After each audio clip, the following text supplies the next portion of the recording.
नमस्कार मित्रांनो, स्वागत आहे तुमचं आताच्या ब्रेकिंग न्यूजमध्ये.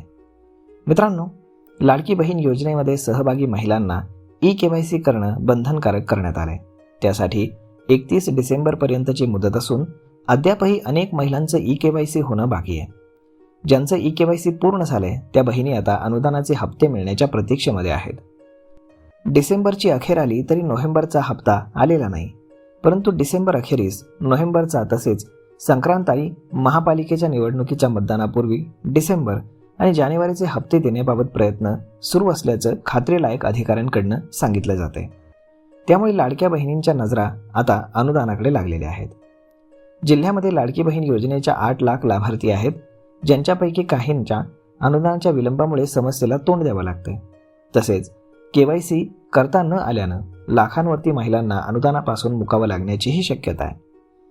येत्या 31 डिसेंबरपर्यंत KYC करणं हे बंधनकारक आहे, अन्यथा अनुदान मिळण्यामध्ये अडचणी येऊ शकतात. सध्या KYC करण्याकडेही महिलांचा कल वाढताना दिसतोय. तर ज्या महिलांनी KYC पूर्ण केलं आहे त्यांना अनुदानाचा हप्ता कधी येणार याची प्रतीक्षा लागली आहे.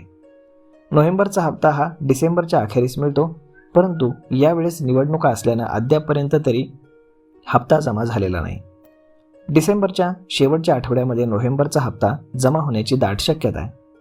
महापालिका निवडणुकीच्या मतदानापूर्वी डिसेंबर आणि जानेवारीचे हप्ते देण्याबाबत विचार सुरू आहे.